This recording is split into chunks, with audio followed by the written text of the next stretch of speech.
So we're making this video just to kind of share with you guys our FCCLA speech. It's about teen and parent drug abuse and how it affects the kids and the family. We just want to share this with you to get this topic out there and let people know that they're not alone. Like McKenna said, we just want to share our stories, and we want you to know that you're not alone, and we can relate to each other. And even if you can't relate to this, I hope you understand this, and I hope you never turn out to be a drug addicted parent. We put a lot of work and time into this, and we're just gonna give you a little glimpse of like a little bit of our speech, and we hope you like it. And if you're going through these things, then we understand what you're going through, and we hope you don't give up. So here's our speech. To you, we look like normal high school girls with a typical high school life, studying for tests, talking with friends, and participating in normal high school activities. But that's not our story.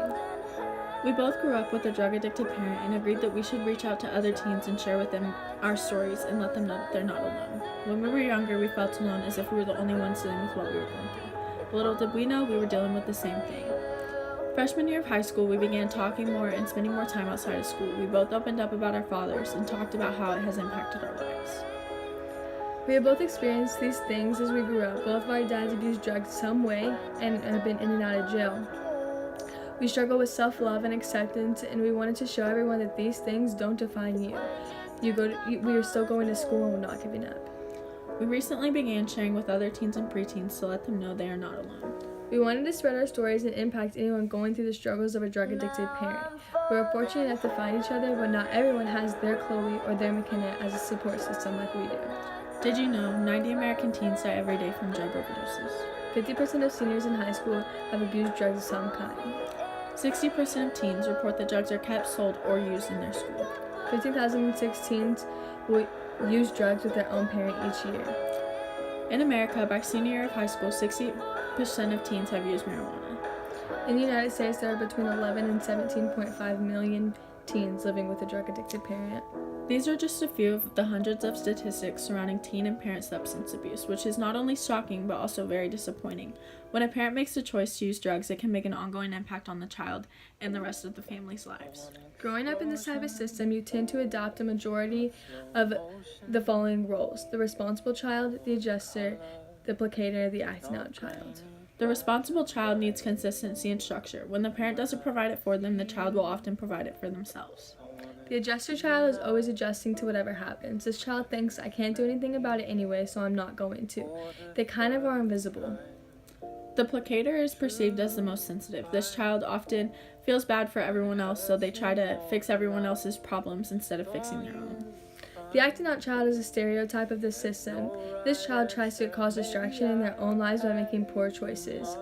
When the pain gets too hard for them, they often turn to drugs just like their parents do. These children are the voice of the family saying, help, look at us. They often have the best leadership, they just use it in a negative way.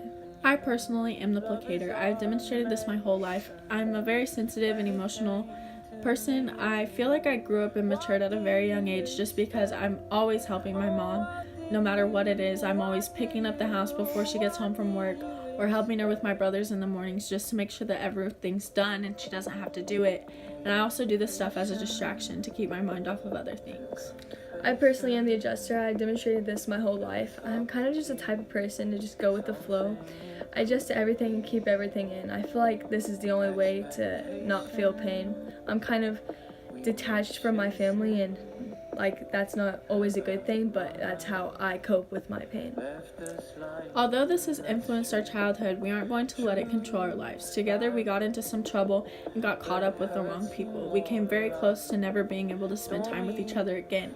But through all of that, we stayed strong and stuck together. We came out as much stronger girls than what we were before, and we decided that we should start sharing our project and try to break the cycle.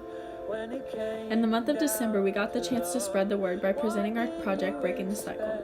Breaking the Cycle, the Impact of One, is about our stories and how drug abuse has impacted us. In conclusion, we are trying to come together and talk to students about breaking the cycle. We can't control what our parents are doing, but we can control our own future. We have came together and talked to students from our high school and middle school about this topic. We are still spreading the word and recently went to The Rare Breed. The Rare Breed is an organization in Springfield, Missouri to help troubled teens with help in housing. We chose The Rare Breed because we wanted to interact with teens who don't have the best life. We wanted to make a positive impact on them and let them feel good by making them a warm meal and playing games and other activities. While doing research, according to National Institute of Drug Abuse, it states that nearly 6,090 people are homeless on a given night in America, and it takes a terrible toll on sickness and mortality.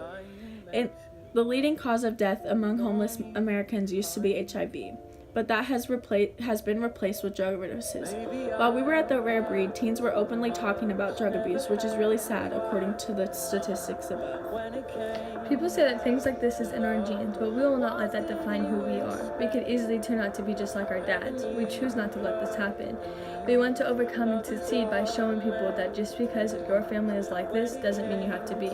We recently interviewed our school police officer and our principal about drug abuse in our schools, and they both said that just because your parents aren't there for you due to drugs doesn't mean you have to do them. You have plenty of people that care about you. On Saturday, January 6, 2018, I received a phone call from my biological father. He was calling to let me know that he had just gotten out of jail and he's trying to change, and I proceeded to tell him that he can call me whenever he has changed instead of changing.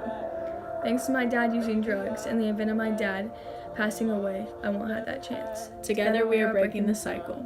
We hope that you guys like this video. If you do and you guys are experiencing these things, you can always just comment below and just share with us your stories. So we hope that this impacted you and just let you guys know that you're not alone. Thanks for watching.